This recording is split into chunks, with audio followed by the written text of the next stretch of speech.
what's up everybody? Welcome back to the channel. Got the rear axle in progress here.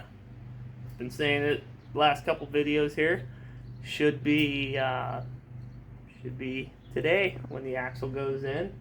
And I don't have the car wired, but we can make it so that the car will run and we can maybe take it for a drive.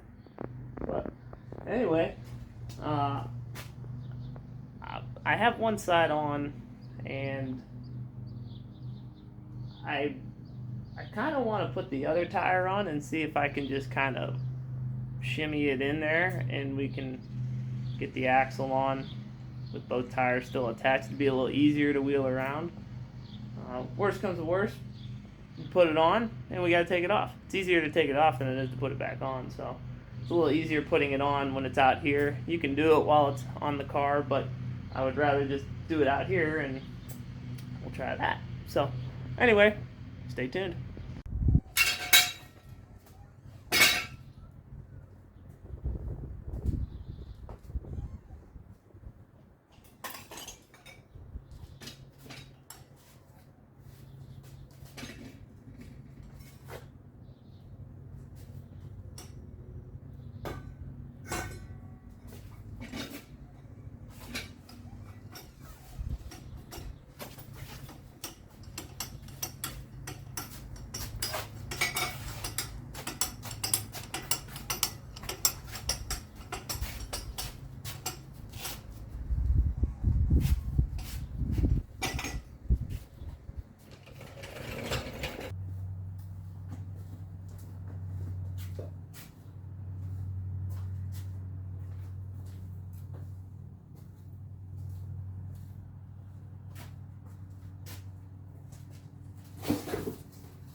Alright, now for one of the parts that face the car, make the face of the car. The old hand crank. So we'll go ahead and put a little bit of grease on here. Just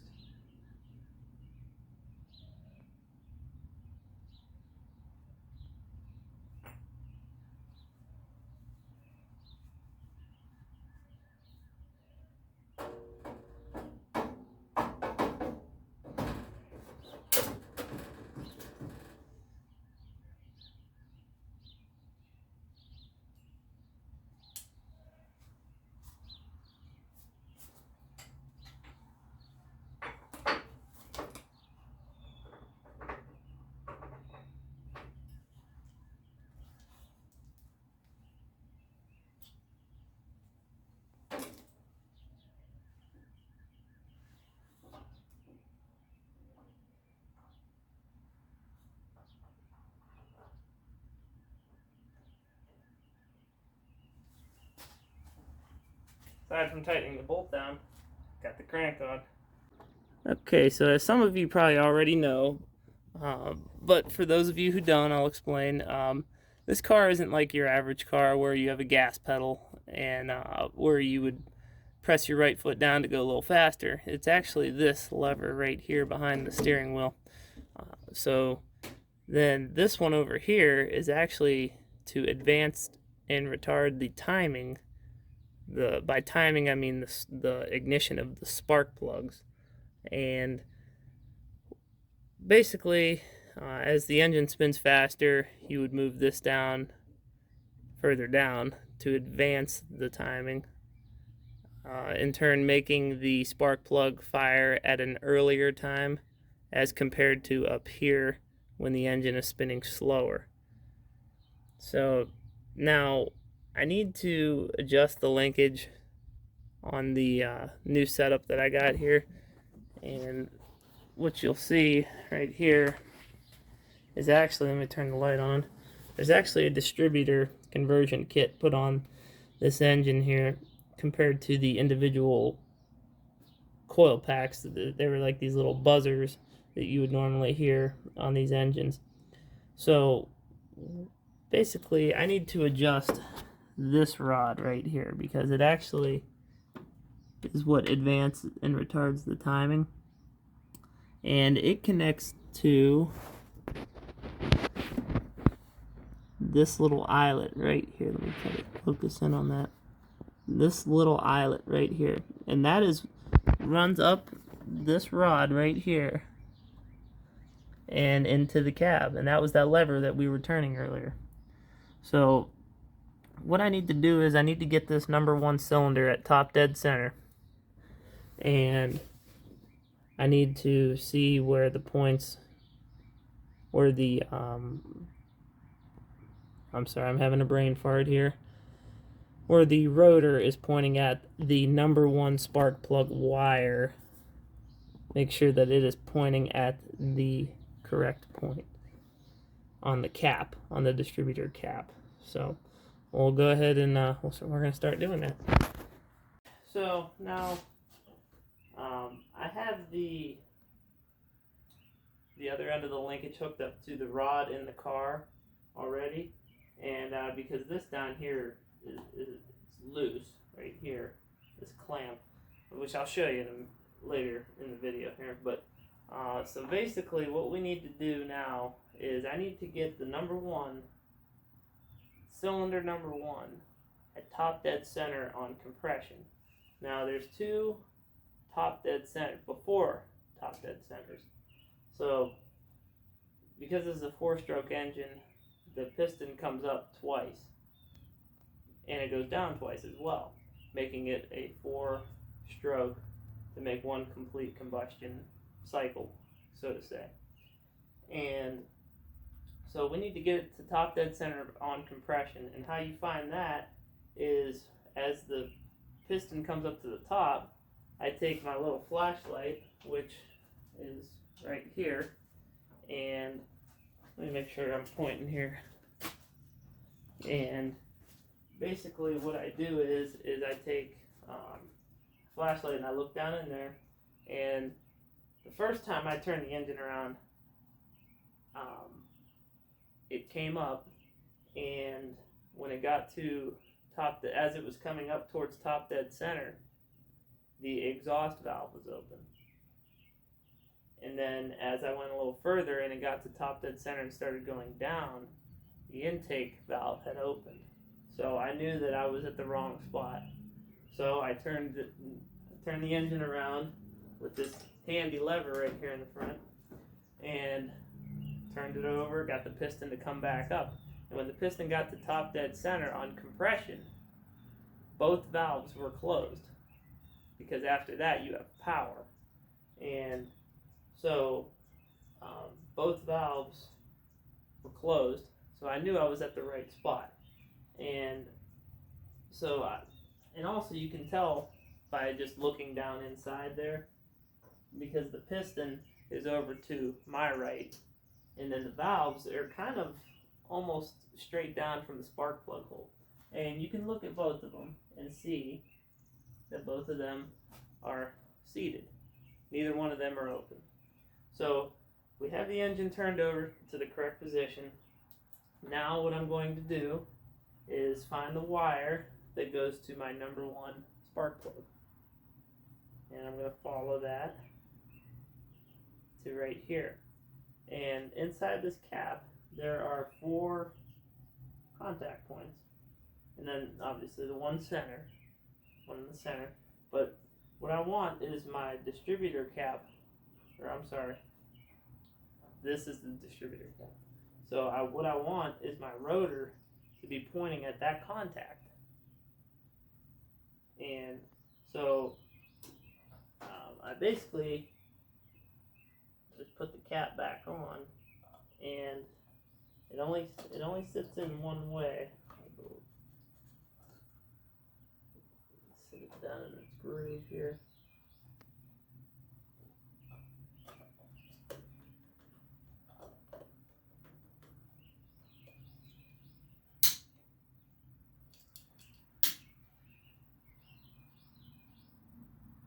And and we want our rotor to be pointing at that contact. And how we do that is we make sure that the spark plug is actually igniting at that point.